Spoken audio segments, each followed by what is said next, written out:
Thank you all. Thank you, thank you. Thank you, thank you.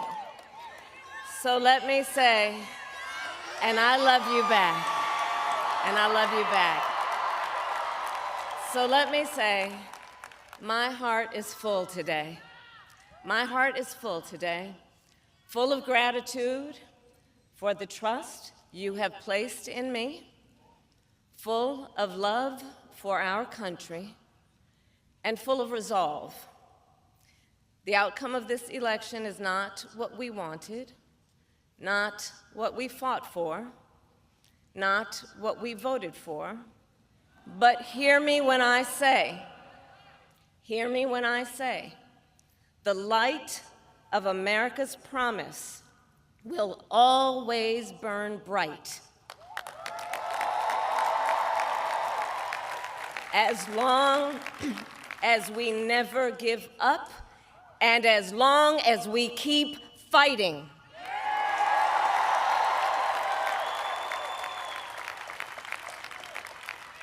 To my beloved Doug and our family, I love you so very much. To President Biden and Dr. Biden, thank you for your faith and support. To Governor Walz and the Walz family, I know your service to our nation will continue.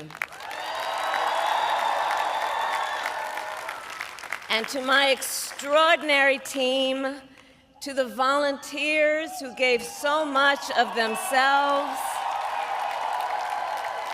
to the poll workers and the local election officials,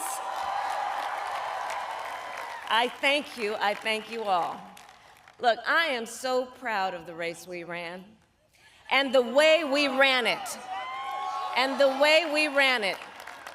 Over the 107 days of this campaign, we have been intentional about building community and building coalitions, bringing people together from every walk of life and background, united by love of country, with enthusiasm and joy in our fight for America's future.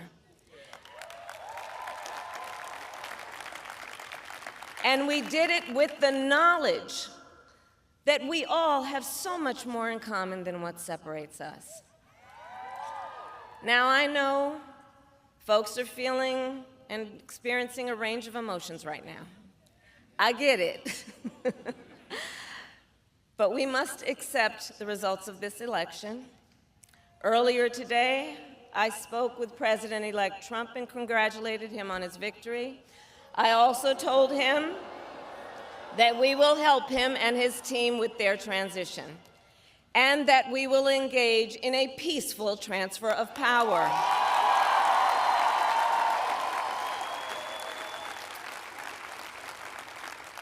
A fundamental principle of American democracy is that when we lose an election, we accept the results. That principle, as much as any other, distinguishes democracy from monarchy or tyranny. And anyone who seeks the public trust must honor it. At the same time, in our nation, we owe loyalty not to a president or a party, but to the Constitution of the United States.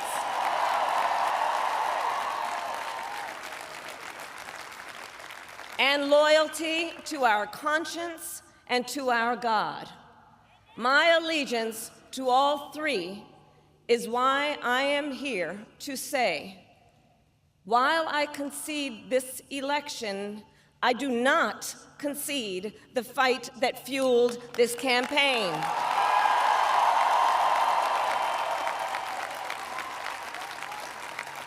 The fight for freedom, for opportunity, for fairness, and the dignity of all people. A fight for the ideals at the heart of our nation, the ideals that reflect America at our best. That is a fight I will never give up.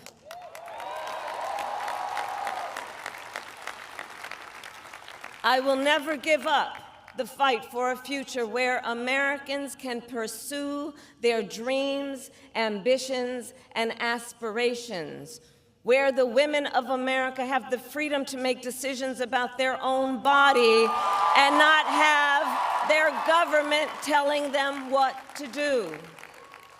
We will never give up the fight to protect our schools and our streets from gun violence. And America, we will never give up the fight for our democracy, for the rule of law, for equal justice, and for the sacred idea that every one of us, no matter who we are or where we start out, has certain fundamental rights and freedoms that must be respected and upheld.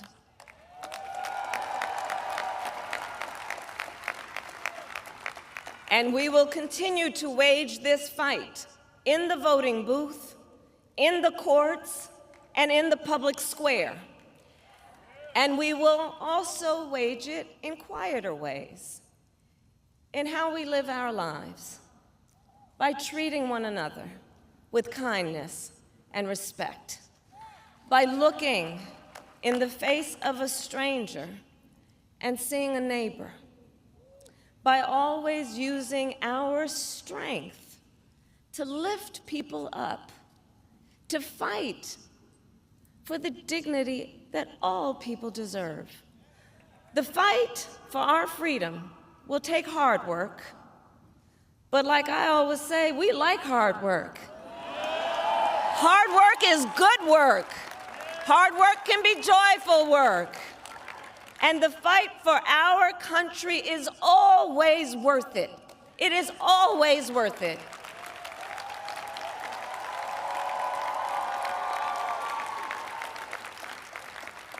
To the young people who are watching, it is,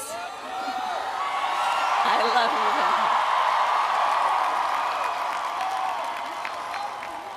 you. To the young people who are watching, it is okay to feel sad and disappointed, but please know it's going to be okay.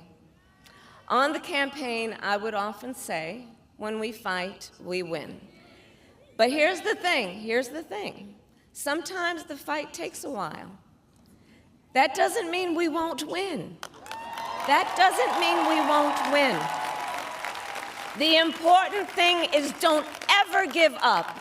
Don't ever give up. Don't ever stop trying to make the world a better place. You have power. You have power. And don't you ever listen when anyone tells you something is impossible because it has never been done before.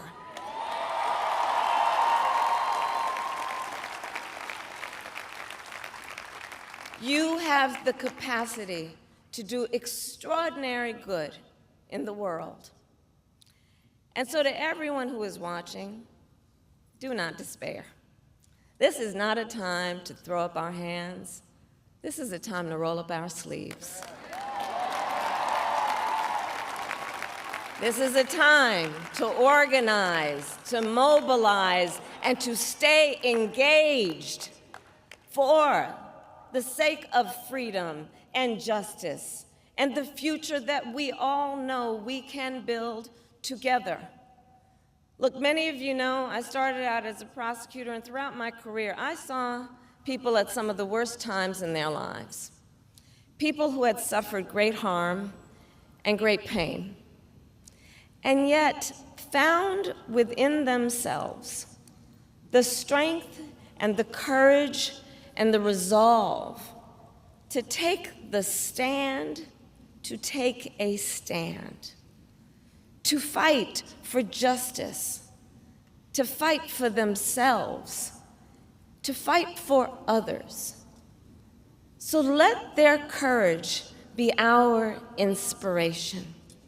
Let their determination be our charge.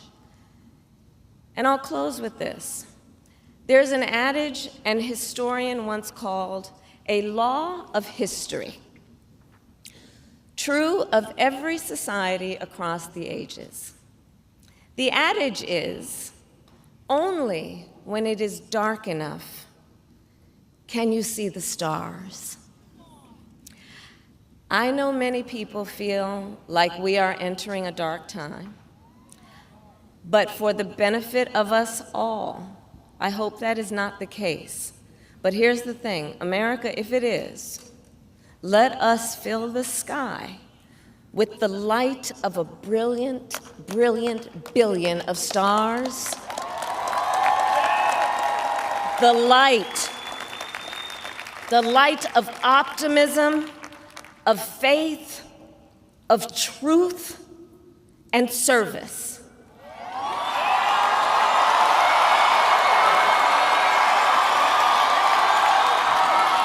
HU.